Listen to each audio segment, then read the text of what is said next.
My name is Artie Jones, and I'm the Executive Director of Clearly College Park, the development authority for the City of College Park. And on today, we would like to welcome Mr. Shannon James, who is the CEO and President of the Aerotropolis Alliance. How you doing, Shannon? I'm doing great today. Artie, how about yourself? And I'm doing fantastic, man. You are a very, very busy man. A very busy man. Hard to catch up with you. You're always going. You know, I've known you for about 5.5 years now. Please tell viewers today exactly what is the Aerotropolis Alliance and what are your responsibilities as the CEO of the Aerotropolis Alliance? Really, really good question, Artie. And we've been asked that question quite often now that we finally have a CEO in the seat to lead the charge. And so the Aerotropolis Atlanta Alliance, we are a public-private partnership. We are 501c6. And so what that means, we are basically a body of both public partners and private partners. So from a public perspective, we're proud to boast all of the cities in South Fulton, from the city of South Fulton all the way down to Palmetto, Chattahoochee Hills, so south of I-20, including Atlanta, and then also Clayton County, from Forest Park all the way down to Jonesboro. And we also include the development authorities for Fulton County and Clayton, and also the Board of Commissioners for Fulton County and Clayton. So from a public perspective, we're pretty strong. So we've got all the right players at the table to really think strategically through the city's initiatives and the county. And then also from a private perspective, we've got Hartsfield Jackson, who is the anchor of what we're our strategy, and then ultimately we have partners like Porsche Cars North America, who are the catalyst to our movement, and Chick-fil-A Foundation, who continued to be avid supporters, and they step up. It seems like every other week, month, second, I'm greeted by Chick-fil-A Foundation and their graciousness, and then also Woodward Academy. List goes on and on from a private perspective. And special shout out to Woodward Academy, our chairman, Dr. Stuart Gully, and Woodward has been avid supporter since day one. And so we are a truly public-private partnership of key leaders within our community. And what we're doing is we're utilizing Hartsfield Jackson as an anchor institution. Okay. And our goal is to really bring regional economic competitiveness, and meaning all of our municipalities and our private partners working together collectively to really make our region stronger, more attractive for corporate investment, which ultimately brings jobs, brings opportunities for our residents, and really increases the quality of life. In regards to my role, my objective really is to really take the guidance from our board of directors and our executive committee and think thoughtfully on how to execute and implement that said strategy. And a lot of that is from our blueprint. Anyone can go online to our website, aeroatl.org, and our blueprint is literally right there. Anyone can follow it, and they can see our activities are really following that plan. And so my goal is to really follow the plan, listen to our board, make sure we're implementing those action items and advancing the agenda of regional economic competitiveness. I'm basically the face of the organization. Okay. All right. Well, tell me this. You've said a mouthful. I know. The Aerotropolis Alliance touches everything, it seems, around the Atlanta airport area, the Hartsfield Jackson. Tell me about your history. You and I have something in common. We're both from southeast, South Georgia area and everything. Tell me about your upbringings, your matriculation. You ready for this, Artie? Please. Please. All right. Well, a special shout out to South Georgia, right? No question, DSGB, this side of the parts for sure. From Albany, Georgia, born and raised, Phoebe Putnam Memorial Hospital. Anyone from Albany knows Phoebe. And but I was fortunate to be raised on the east side of Albany in a community known as Behind the Mill. And it was an old mill. It was kind of the central job creator for our community. Yeah. And but the mill ended up leaving, so left our community somewhat abandoned, if you will. But luckily, our community was fortunate to get a Boys and Girls Club, And I'll never forget when my brother came home. He was like, "Hey man, it's a building they're building back here. And it's a Boys and Girls Club. We're going." And so I was probably 7 or 8, and thank God they opened the doors. We had community leaders who were advocates to bring resources to our community, and we were fortunate. And so I was raised through the Boys and Girls Club. That's really where I found a lot of my skills. I was able to uncover a lot of talents. I was able to really kind of cultivate into who I am today, to be honest with you.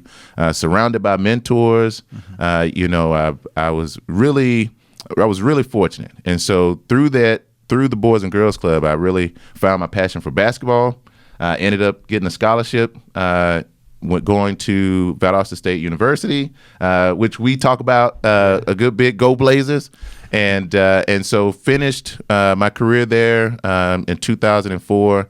Started in banking, a part-time teller, just frontlining it, man. And I saw an opportunity, and I was fortunate to get into a trainee program, trained all over the bank, and ultimately led to a junior commercial lender role in Snellville, in Gwinnett. Okay. And so I was promoted from Valdosta, packed the family up. My wife and my young daughter, scared as all get out, coming to the city of Atlanta, and the Great Recession happened, right? I mean, the tank literally fell, and so during that time, my wife, we found out we were expecting a son, Shannon Jr., and I was petrified, man. And so I literally just kept my head down. I was fortunate to be selected into our special assets department.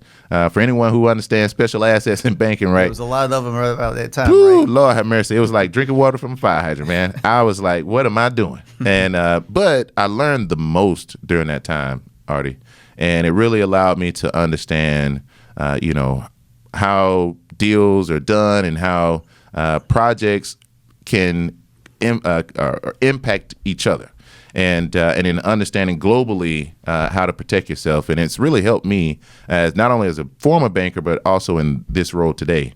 And then I ended up taking a role with SunTrust, now Truist Bank, right? Right. And that's what got me to the area, Artie. I got here in 2011 and just put my head down and figured it out and built some really good relationships, like people like yourself and Diane Matthews at the South Fulton Chamber of Commerce. And I was fortunate enough to get into the chamber and became the CFO and just got really engaged in the community with the CIDs and then Aerotropolis. Everything. And here we are, man. Right.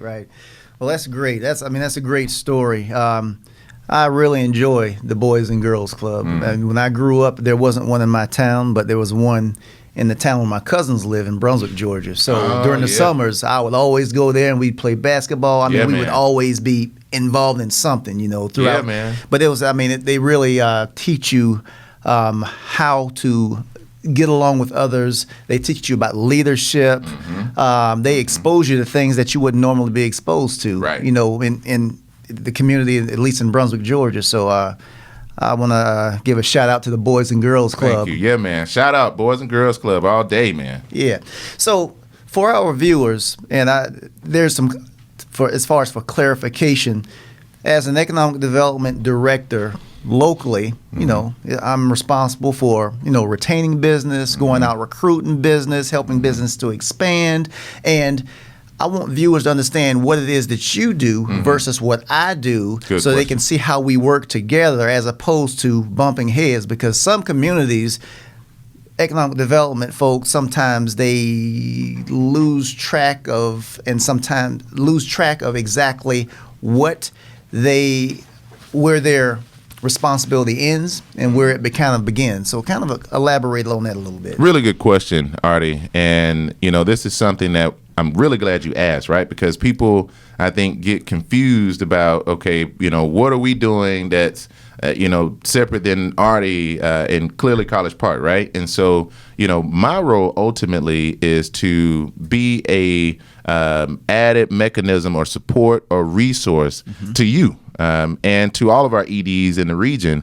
And what that means ultimately is that my goal is to promote the area, and as opportunities present itself, we want to try and help drive them to people like yourself. Right. And then once those opportunities, said developer, investor, then is now in your backyard, then ultimately our goal is we're basically hands off at that point. Right.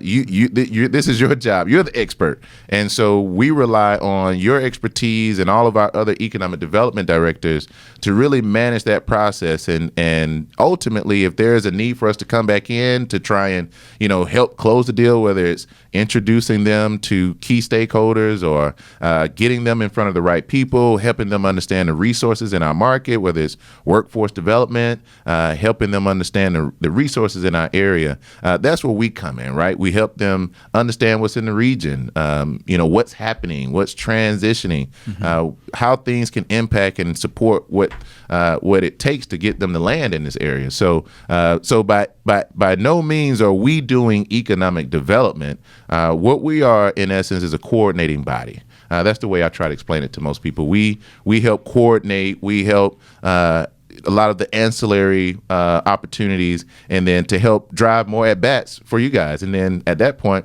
your skill and expertise kicks in, and that's when the real economic development happens, right? Right. Well, yeah, I really enjoy working with the Aerotropolis Alliance. I've worked in economic development for over 20 years, and I've worked with various communities, and it always seems like the economic development organizations working in separate silos. Right. And then whenever the project managers for the state have a project and they come to your particular community, they don't know exactly who to speak to. Yep.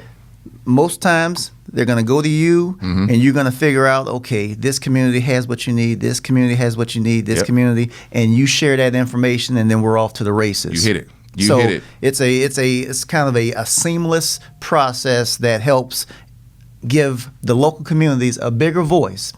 Yet at the same time, it helps all of us to be able to bring the projects home for the South Metro area. Artie, man, you just gave me goosebumps when you said that, because that's exactly what we're doing.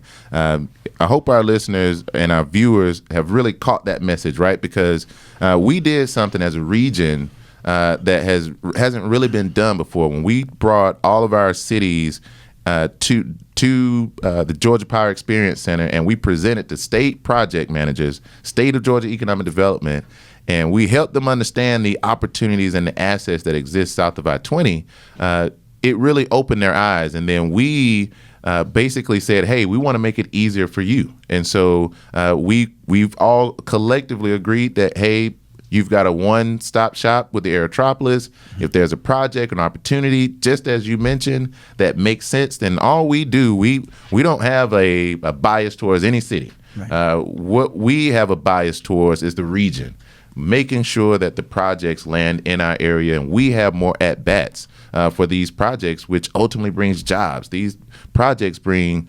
opportunities. And so I appreciate you, Artie, for articulating that, because the state of Georgia now recognizes there is an organization that is a one-stop shop for them. They don't have to call 14 cities unless they say, hey, this project makes sense in College Park, right? Right. They just directly call Artie. They don't have to call us. But if there's a project and it's interested in the airport area, like most projects, then now they have a partner. And we help drive the ship in support of you guys to make sure it lands here. Okay.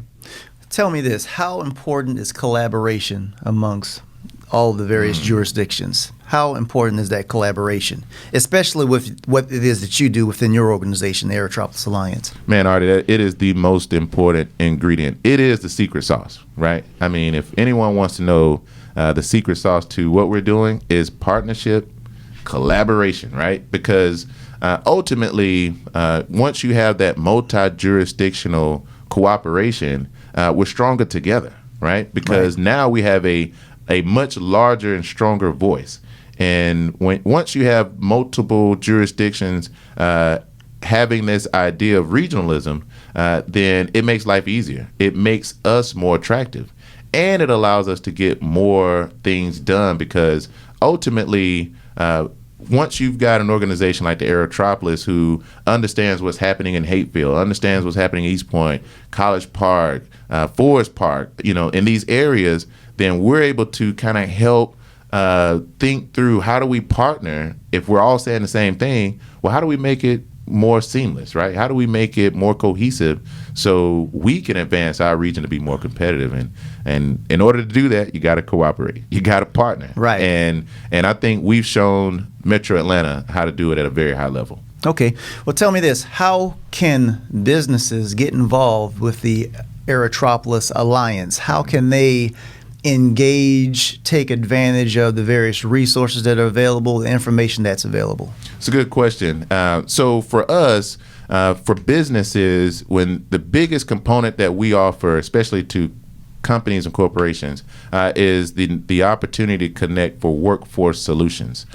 We were fortunate to partner with the Atlanta Regional Commission and WorkSource Georgia, and we've created what's called WorkSource Aerotropolis. We have a business outreach business coordinator, a guy by the name of Clinton Covington. Yeah. Clinton is amazing. For those who haven't met Clinton, or companies or corporations who are looking for workforce solutions, Clinton Covington is your guy. And so Clinton's job, his role, his office is in our office, and his role is to help job seekers find opportunities, and his job is to help corporations or companies identify opportunities to help new employees or job seekers get free training, free resources. Wow. at the expense of the county, to basically have a skilled employee to meet the demand of their workforce. And so workforce needs, workforce solutions, we have a great partnership with Clayton State University. We have a great partnership with Atlanta Tech. Special shout out to Dr. Tim Hines, Dr. Seals, who are amazing. And so what we've created for businesses is a one-stop shop for a resource solution. And so if it's workforce need, we can really help them. Or if it's an idea to try, how do they promote their businesses? We want to help connect them with our local chambers, the South Fulton Chamber, the ATL Airport Chamber, the Clayton County Chamber. How do we help businesses understand what resources are out there? And we want to be that one-stop shop. Okay. We're going to change gear a little bit. We're going to start to focus more on the city of College Park now, since I represent the city. That's right. This is Park. clearly College Park. Yes, right? it's clearly College Park, where you will land in plain sight. That's right. Now, tell me this. What potential opportunities, what do you feel that are game changers within the city of College Park since you've been working with the city of College Park? What are some game changers, some things that you think that businesses need to keep an eye open for, some opportunities that they may want to take advantage of? Oh, man. Oh, man, Artie, you opened the Pandora's box for me on that one now.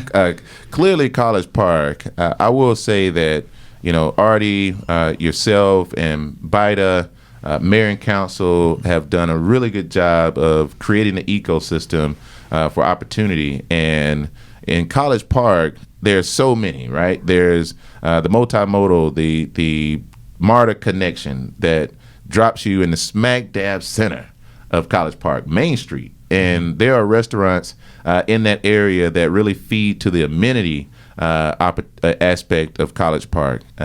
Watching College Park continue to revitalize areas that many, I think, thought were afterthoughts, right? Like Godby Road. Godby Road and the infrastructure investment that the city is making is really setting the stage for a whole new area, right? For new residents, for new development.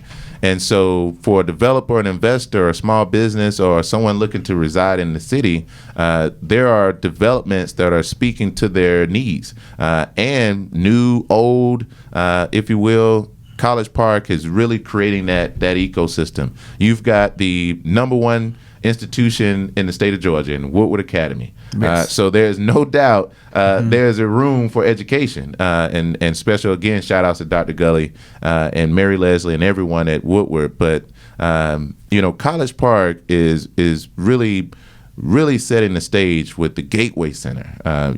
There's Class A office space in that location. You've got new hotels that are being built. You've got the second largest convention center. I mean, the list goes on. A multi-use facility under construction that will now, the College Park will house our only professional sports team in the Aerotropolis. And so you've got these amenities. You've got opportunities to enjoy yourself. You've got fine dining restaurants. You've got, really the space to really, find yourself near the world's busiest airport and go anywhere around the world and have a first-rate experience. And let's not even forget Airport City, because what the city has done, and especially you, Art, I want to give you big kudos. I don't think people realize the hard work and effort and energy and all the minutia, right, that goes into a massive project like this that have really never happened south of I-20.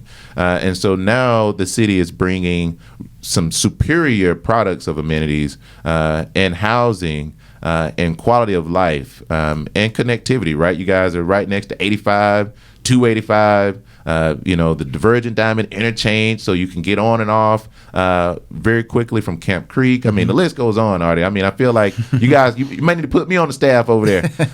But, at the end of the day, I think what people have to understand is that College Park has some of the best people, like human beings, from eating on Main Street and just interacting with residents and, going to community events at the recreational center and the amount of giving back that the residents and the leadership does for the city. It doesn't surprise me that College Park is positioning itself in one hell of a way to, set itself apart from, I think, cities across the United States. Yeah, well, thank you for that. And the thing is that I can't take credit for everything that you've said because, College Park has had a very, very consistent leadership there. Absolutely. For some time. Mayor Longino and, oh, yeah. All the council people, they are very independent thinking. They are. But at the end of the day, they make decisions for the betterment of College Park. And because of those guys' leadership, they give me the authority to be able to push these projects forward. Sometimes you'll have all of the, we have a lot of great ideas, but you may need that one person to kind of take it all and just run with it and continue to push it. So, College Park has some great things going on, but like you said, there are some great people there. Yeah, man. I love it. I live there. My family is there. We worship there. We, my kids play little league sports there. Wow, man. So it's walkable. It's a beautiful place. I mean, I can't speak enough about it. It's a place that I can really call it home. Right. Right. I was thinking, at one time I had no intention of ever coming to the Atlanta metro area because I just knew it was real busy. Yeah, right. That's the South Georgia boy talking right Yeah, there. exactly. I mean, I was good with going to football games on Friday nights and going to the gym and just kind of enjoying. And Artie stay in the gym, by the way. You see him over here. And I'm trying to take after you, trying to be like you. But the thing is that when I finally made it here to the city of College Park, even when I interviewed, there was just something special about the place that College Park, I don't have to sell College Park. Right. College Park sells itself. It's just Very like true. that Lexus car, on that lot. People don't have to sell you that car. You get in it, you smell the leather, you see how it dries and it handles and everything else. The car is sold. That's right.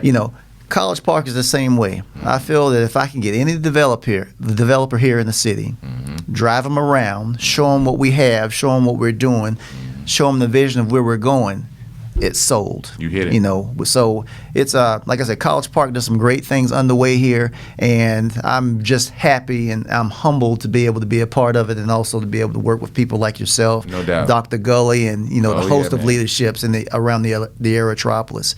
Now, tell me this. I have my idea of what it is, but I want to hear from you. What is College Park's Achilles heel? What do you see as the major obstacle for us moving things forward? I'll let you chime in, but I'll tell you what I kind of feel, my idea is. Good question. It's always, a point where people will ask me this question about several areas because I have to kind of have this rose gold lens, right, when we're in the region. But, we also have to be real, right? You have to take that lens off. Right. And so, I think College Park, it continues to move in the right direction. The trajectory is just off the charts. I think one of the challenges, and that's just one of the challenges, is that like many other areas, the perception of College Park is, that of crime, right? This crime-ridden area, don't go, you might get robbed type deal. And that has been one just ill-advised conversation that has been put out there, especially when you've got reports that can be debated about crime in our area. And what people need to realize is that, College Park daytime population is about 15,000. Nighttime is about 15,000. Daytime, it like triples, 60 or so, 70. It could be even higher than that. And so a lot of that is driven by Hartsfield-Jackson. And so when people do a deep dive, right, and really understand what's going on, it's not more so residents in the city. It's all of the intangibles that come along with being near the world's busiest and most traveled airport. Right. And so I think as the city continues to grow and build these mixed-use development type concepts that will create, I think, a recession-proof type mechanism, it's going to continue to channel its own conversation. So the more amenities that come to College Park, the more, sense of place that comes to College Park, and the leadership, as you mentioned, mayor and council who continue to be very strong and stable and sturdy and making great decisions to propel the city forward, it will overcome this perception of what the town and the city really is. So along with the amenity aspect, I think once those two continue to grow and expound, along and coupled with more capacity around our small businesses, right? We get more capacity around our small businesses, resources, networks, knowledge network, capital, which makes them more sustainable, more brick and mortar, which means they're going to hire local. I think it's going to continue to propel the trajectory of College Park, which means more rooftops, more amenities, more jobs, so on and so forth. Yeah. Yeah, it's funny that you would bring that up as far as the crime aspect, because I've just had the opportunity to have a conversation with the police chief in the city of College Park, and he spoke to those very same things that you're talking about, is that we don't police a community of 15,000, which is about our permanent population. It's well over 100 to 200,000 because you have 289,000 people that go through that airport on a daily basis. That's a big number. You have about 90,000 of those flights originating from College Park. So, you have a lot of people here, and you're going to need the police force to be able to police them. And of course, the more people you have, the more occurrences you're going to have. You hit it. Of course, any crime is bad crime, but when I look at it as far as the overall region and looking at all the cities, if you factor in the population numbers that we have during the workday, our crime rate is often dwarfed by those communities around us. You hit it. And the only other thing I would mention, Artie, and I think College Park as well, is that we have to continue to be conscientious about the well-being of the children in our region, especially the city of College Park. Once people understand that this is a low census tract, from a poverty standpoint, we've got families who are in need. There's obviously growth and development happening, but we've got to be very conscientious of economic inclusion. And I think if we continue to think that way, College Park will be the rising tide. Yeah. And the thing is that economic inclusion is something that I did probably back as far as 2004. There really wasn't a term for it then, but my goal as an economic development person, I always wanted to hire businesses within the community that my community residents could take advantage of. If they couldn't take advantage of them by having a job there, I wanted them to be able to utilize the services that that particular business provided. So, it's great whenever you attract, a Class A office building and a corporate headquarters, but if they're moving, 1,000 people to your community, yet at the same time there are no positions available for your people, or your people are not ready to take advantage of those opportunities, then Sure. what have you accomplished? You hit it. It's You hit it. I wanted to hit. It hits home with me whenever I can bring the jobs to the community that the community people can actually take advantage of and create a higher quality life. That's why you the man, Artie. It's the truth, man. You think holistically, and I think you have to think holistically, top and bottom, when you're thinking about economic development, and you do just that. Yeah. Okay. Look, 2 more questions for you. Tell me this: how do you find time to be able to juggle your professional life and your personal life? I know that your kids, you're young. I know your wife wants attention. Oh yeah. You just told me about a vacation that's coming up. Yes. To the Mousetrap, You know Orlando. So tell me, how do you find time to do it all? Oh man, that is a really good question. I think I was fortunate enough. It's funny, man. You think about it, and I have to think about how I've gotten to this point. Even in college, Artie, I played ball. I was a member of my fraternity. I was the pole mark. I did a lot of God right service, giving back to the community. So I've always juggled, several balls, right? And I think early on in my days of going to Boys and Girls Club, right, you have to, be a leader in, whether it's Kiwanis Club or something, and then you're playing sports, and then you're going to school, and then you're doing all this stuff. And I think over time it's just helped me mentally be able to sustain and push forward. And I'm thankful to have an amazing wife and family who are very understanding. But I'm a father first, man. I was raised without my father, and once I became a father, it was number one for me. So true enough, this work is important. Right. Don't get me wrong. This work is important. It's my passion, right? But my family is my purpose.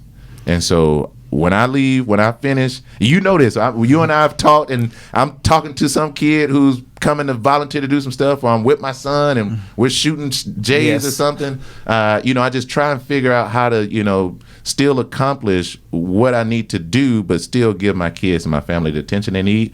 And that means going on vacation, leaving my stuff behind. And it's hard. You have your phone and you get that email. It's like, I kind of need to respond to that real quick. But then I keep it moving, and I make sure I give them my undivided attention. And, it's important to me. I want my kids to know who I am, and I want them to know, I want to know who they are. And right. So you have to make time. And so that's what I do. We'll wake up early mornings. Let's climb Stone Mountain. It's late night. I'm coming home. Let's talk about your day. Let's sit at the table and have dinner. That's when you get those moments in. And so we just figure it out. Very well spoken. Like I said, I'm honored to be able to work with you, and I feel that you're a good man. You're a great Appreciate leader. it, Jay. We want you to. Our viewers want you to keep up the good work, keep moving it forward, and for our viewers, could you provide them with your contact information, your website information, also? Before I love we wrap to. up? Well, I want to definitely thank you too, Artie, and I don't think. And I hope our listeners understand that we communicate a lot. And so you have to have that trust and that relationship in order to continue to move forward. And that's important to me. And so I want to thank you for your leadership, Artie. And not just you, but the team around you, Tasha, who is doing amazing work. She's growing. I love the growth I'm watching from her. And all those around you, Mayor Longino and Council. I just want to send a special shout out, and Bida. Because Bida were fortunate, and I want to thank you for allowing me to speak. And I've had an opportunity to speak to several members of Bida, and I understand what their mission and vision is. And so our goal is how do we help support that to come to fruition. So I just want to thank you too, Artie, seriously. But how do you find me, right? So for anyone who is heard something that they want to follow up on or know more information about the Aerotropolis, you can find us at aeroatl.org, aeroatl.org.